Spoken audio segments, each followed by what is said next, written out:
प्यारे संतों, परम प्यार से बोलिए धन्य इंकार जी। आओ संत महात्माओं, सतगुरु की असीम कृपा से आप जी के समक्ष दास कुछ प्रस्तुति देने जा रहा है। संत महात्माओं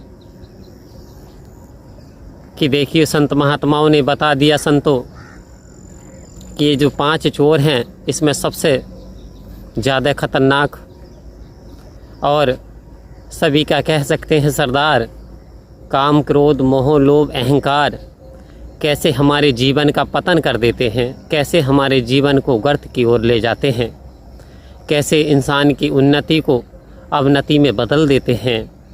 आओ संत महात्माओं, कुरुक्षेत्र के मैदान में बात है महाभारत काल की, जब अर्जुन का पुत्र अभिमन्यु युद्ध क्षेत्र में षड्यंत्र के द्वारा मार दिया गया तो अर्जुन बहुत व्याकुल हुए, क्योंकि बेटे की मृत्यु ने उन्हें तोड़ दिया।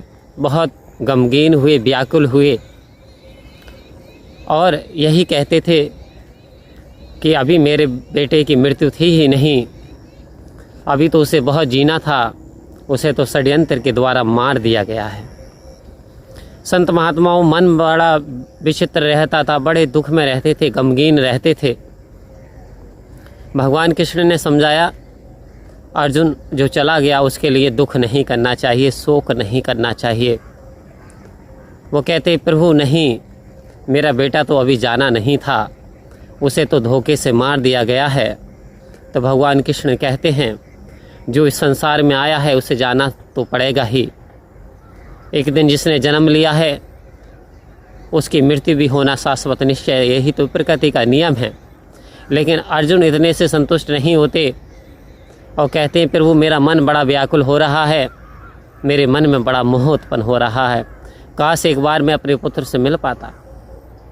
तो भगवान कृष्ण ने कहा, अर्जुन मैं आपके पुत्र से आपको मिलवा सकता हूँ, लेकिन कुछ क्षण के लिए।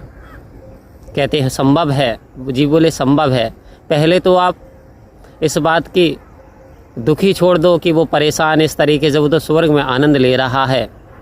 बोले स्वर्ग में? जी बोले आप इसे छोड़ दीजिए, सारे मोह माया को छोड़ दें, यही तो मोह है। लेकिन अर्जुन से मोह छूटने का नाम नहीं ले रहा। अर्जुन ने कहा, प्रभु मिलवा दीजिए। तब भगवान कृष्ण उसे स्वर्ग लोग लेकर के गए। वहाँ दरबारी ने फाटक खोला, आदर सत्कार प्रभु का किया और कहा कि भाई हमें अभिमन्यु से मिलना है। तो उन्होंने कहा, फला बगीचे में आपका बेटा मिलेगा आपको। जब अर्जुन वहाँ गए तो अर्जुन ने क्या क्या कल्पनाएं की थी मन में कि मुझे देखते कि मेरा बेटा मेरा बहुत आदर सत्कार करेगा और कौरिया भर करके चीख के रोना शुरू कर देगा। लेकिन हुआ क्या इसके विपरीत। अभिमन्यु ने कहा, बताइए आप यहाँ क्यों आए हैं? बोले, बेटा कैसी बात कर रहे हैं, ना कोई आदर सत्कार ना प्रणाम, मैं आपका पिता अर्जुन हूँ। तो उन्होंने कहा, पिताजी ये बात तो सही है, जीते जी के नाते हैं, पृथ्वी लोक पर ना जाने आप मेरे पिता कितनी बार बने और मैं आपका पिता कितनी बार बनना, ये आप भी नहीं जानते। क्योंकि वो पृथ्वी लोक का मृत्यु लोक है, वहाँ इंसान का बंधन यानी सारे रिश्ते नाते वहीं तक रहते हैं, सा शरीर। लेकिन यहाँ उसके कर्म काम करते हैं, यहाँ कृपा काम करती है, भगवान की कृपा काम करती है, सदगुरु की कृपा यहाँ काम करती है। इसलिए मैं तो यहाँ आनंदित में हूँ। आप क्यों मोह माया में पड़े हुए हैं, क्यों दुखी हैं, क्यों कष्ट में हैं? क्योंकि वास्तव में तो ये संसार मृत्यु लोक है, सभी को जाना पड़ेगा। ये सुनकर के अर्जुन का जो वैराग्य टूट गया और मोह माया भी दूर होने लगी कि भगवान कृष्ण अर्जुन से कहते कि अर्जुन मिल रहा है, बहुत अच्छी तरीके से बातचीत हुई होगी।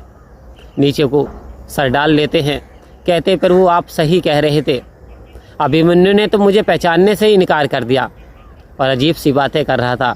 तब भगवान कृष्ण ने अर्जुन को बताया, हे अर्जुन, इस संसार में काम, क्रोध, मद, लोभ, अहंकार हैं, ये 5 चोर हैं और इंसान यदि लोभ में पड़ जाए तब भी उसका पतन हो जाता है, इंसान को लालच आ जाए तब भी उसका पतन हो जाता है और इंसान को क्रोध आ जाए तब भी उसका पतन हो जाता है। तो ये जो लालसा है ये छोड़ दो, कि मेरा पुत्र मारा गया।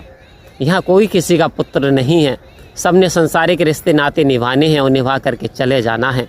तो आओ संत महात्माओं, सदगुरु इस ओर इशारा दे रहे हैं कि ये जो संसार है ये एक सराया है और यहाँ पे कुछ दिन ठहर करके इंसान को अपना गंतव्य पे चला जाना है।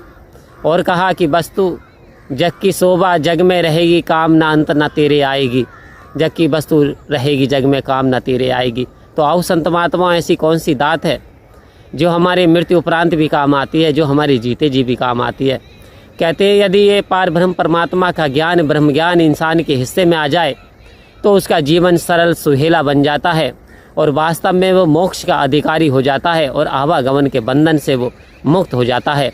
तो आओ, सदगुरु ने बड़ी कृपा की, ये ब्रह्म ज्ञान की दात दी, हमें इसे अपने जीवन में संभालना आ जाए। प्यारे संतों, परम प्यार से बोलिए धन्यवाद।